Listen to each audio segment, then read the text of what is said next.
Our next and I think our last performer, if I read my schedule right, is an old friend of mine from Kodiak. We've been chasing each other's tails around that place for several decades. Mr. Dave Densmore.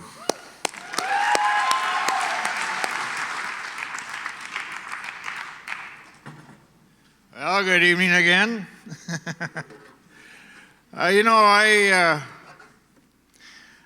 I've told you guys stories about deck loads of fish, about boats sunk. What's that? That was a good one. Yeah. I've told you about wins and losses. I'm going to do something a little different tonight. I'm going to tell you about Astoria. Not when the Gilners were working, not when the South Jetty and the North Jetty was there, but way before that. Way before there was, the big trees were cut with clear cut. Back when old John Jacob Astor decided he was going to make a lot of guys rich, and he gave them a big song and dance back in New York about, by golly, if you go out there to that Columbia River, it's full of beaver, and we'll all get rich, nothing flat. Well, it wasn't quite like he said it was it? But anyway, I read quite a bit about it. And so I wrote a series of poems and just kind of talking about it. The first one is called simply On the Bar. Mr. Astor launched an expedition offering adventure and fortune in unthinkable amounts. Out on the western coast there's a big river full of beaver far beyond mere human count. The dream for riches, of course, but patriotism was there too. The English thought it was all theirs, but we'd show them what us Americans can do. So we sailed from old New York in Tonquin, a stout, well-founded ship. On September 7th of 1810, we give Sandy Hook Light to slip. Master Thorne was our captain. Little did we know he'd live up to his name, though soon his high-minded, unbending ways made us all wonder why we came. But finally, there we were, storm-tossed off the Oregon Territory coast. Everyone wondered whether thorn, rain, or running seas made life miserable the most. In slashing rain and wind, with huge seas running wild, that ship did pitch and roll like in the grip of an angry child. The captain paced and cursed, and he turned and, "Mr. Fox," he cried, "pick your crew and launch a boat. You got to find a way inside."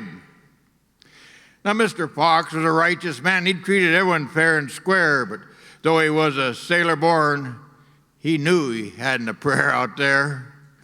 Well, everyone tried to be very busy. No one wanted to meet the mates roving high.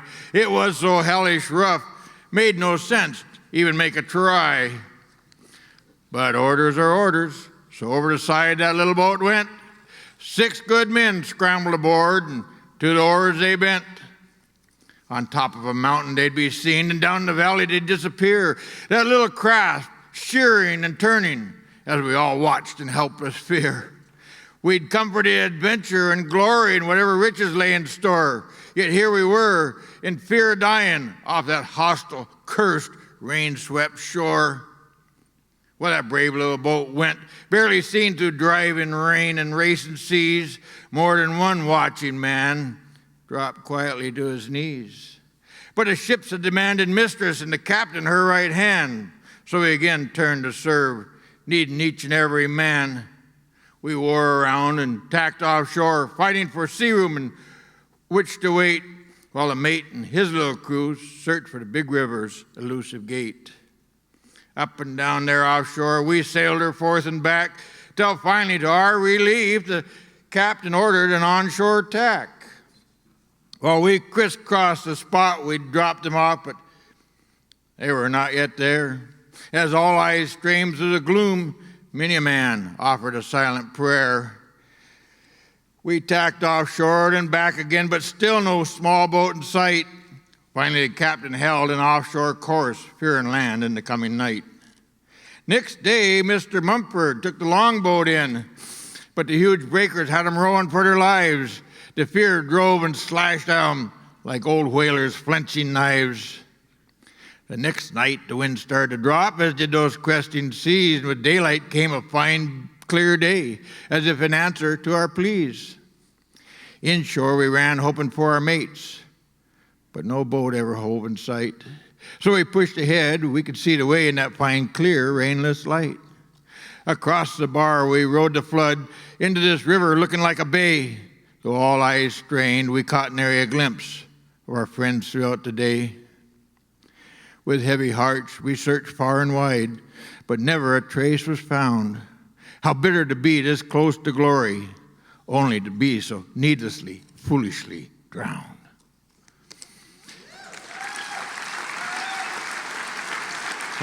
That's all right.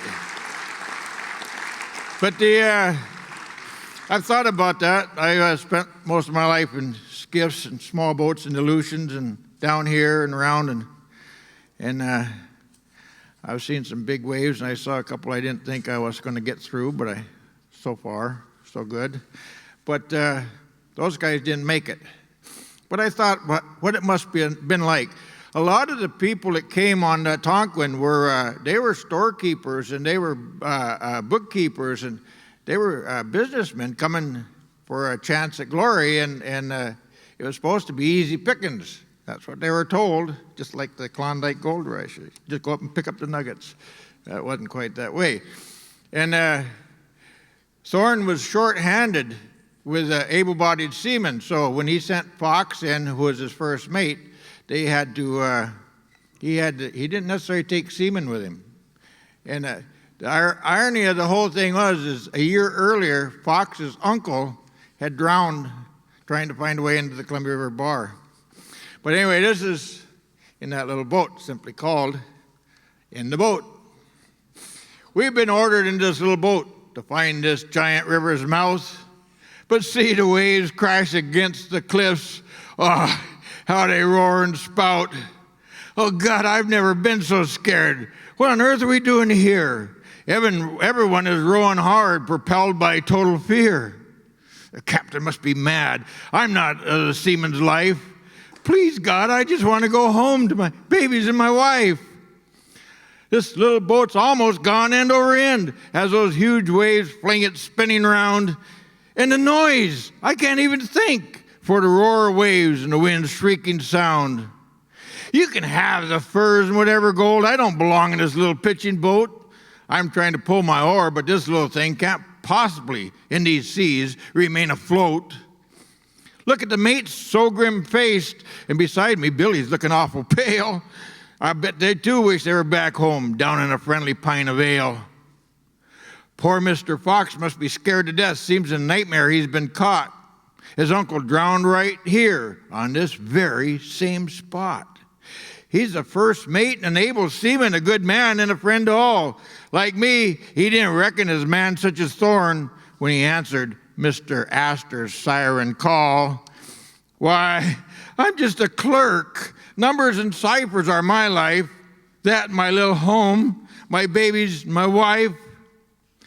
None of us in this little boat made the bargain for such as this. I've always lived a sheltered life. Why, I've never even made an angry fist. Just a taste of a once-in-a-lifetime adventure, maybe a rise in fortune and a status on our street. But we're so very far from home, and now these roaring seas make the nightmare complete. Just a few hundred yards ago, clear water ahead out of this oceanic hell.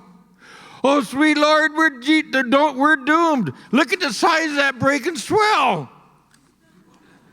That was the end of that.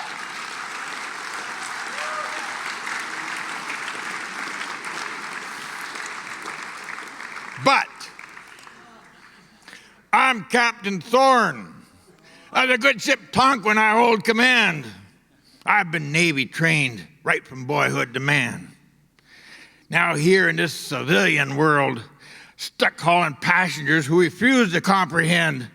One mistake, one miscalculation could bring this venture to a disastrous end. Yet, I threatened to leave a man marooned and would again be at 1 or 3 when the wind starts to rise and shift, only to safety is far out at sea. Of course, the passengers, being from the city, they don't see the ominous signs. They just think old Thorne's a rogue, simply find another way to be unkind.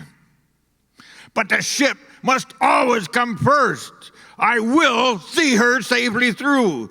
The responsibility for this expedition rests on me, and I'll do what I must do. Mr. Astor trusted me, and that trust I will not violate. Those people will abide by my rules, or I'll meet them in front of Hell's Gate. I know what must be done. The Navy taught me the proper way. These people will learn what they... I know it must be done. There'll be no slacking or turning back. The Navy taught me the proper ways, and these people will learn what they now lack. I fear I made a mistake in Mr. Fox. He tried to be a friend to everyone, but a chief mate must be tough and hard to have the guts to do what the ship needs done. I find it in heavy weather to properly handle the ship, for hands were short. So pressing the passengers for crew, I must reluctantly resort. They simply don't understand, but explaining's not the job set to me. So they all grumble and resist. Sure, I'm just out to cause more misery. Oh, it's mighty high and fine when we're in the Sandwich Islands sporting around on land. But now off this windswept western coast, I must use every available hand. The Navy never stopped for weather, and our job is to take this ship inside. We're here now, so in we'll go. They'll not say old Thorne never tried. So over the side with you, Mr. Fox. You're the chief seaman to take some passengers along. I need all my experienced sailors whose backs and arms are strong. Now, if you're afraid of the water, Mr. Fox, you damn well should have stayed home. But by God, if I could, I'd take in this ship and I'd take her through yon breakers all alone. But I need every jack tar. They understand what it is they're seeing. The ship must always come first. The whole venture rests on her well-being.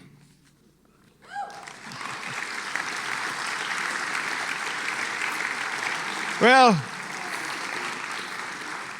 they got in there, and Thorne dropped them off, and they were short on supplies right off the bat. But what didn't get really told was he had two assignments. He was supposed to drop them off here, and then he was headed for Sitka, and he was supposed to start another trading post there.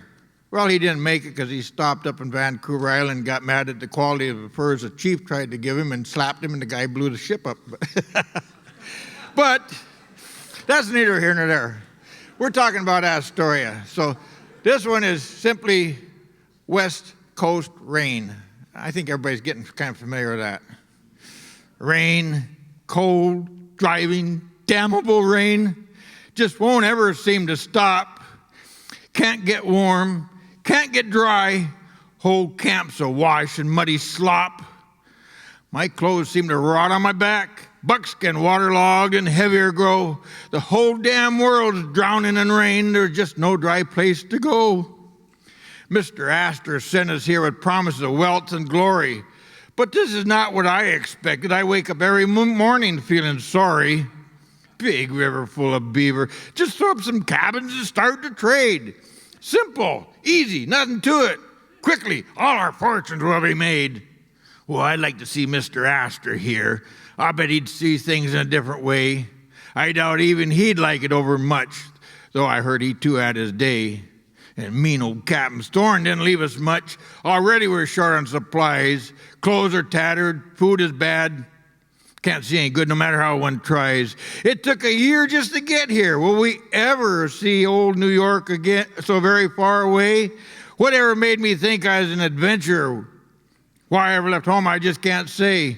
Tales of adventure in a drawing room with a crackling fire and a brandy sniffer in hand are worlds apart from the reality of this God-forsaken, hostile land. Homesick? Oh, how I miss my little home. I'd be back there now if I had a choice. You know, my wife was nagging, I'd just smile. Oh, just to hear her voice. And would you look at my hands, full of blisters and oozing blood, so begrimed, and despite the rain, they seem forever coated in filthy mud. I'm a clerk, Quill and squib are my normal tools, yet here we are slithering around in mud, looking like a pack of fools. And what are those Indians standing around? Do they come to laugh or do us harm? Oh, I'm so homesick. If I could just go back, I'd gladly give up my right arm. Why, oh, why did I ever come home so very far away? I feel I'm losing my poor mind. And God, it rains every day. Then there's these trees on which we wore. They even haunt me in my sleep. Chopping, ever chopping, though seldom is their fall complete. 2, 3, even 4 days to cut one off, then just into another one they always lean. Huge, monstrous, stubborn killers like nothing I've ever seen. And then there's those horrible stumps. A week or two just to chop one out. A wash, a nightmarish mud and work. I can't even recall what this venture is all about. If I ever get back home, I'll never venture off again. Oh, how I miss my wife and children in all their childish din.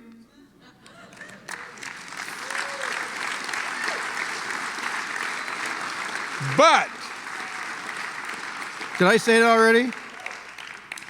You know, there was a few guys that got it right. And there's a few guys that always got it right.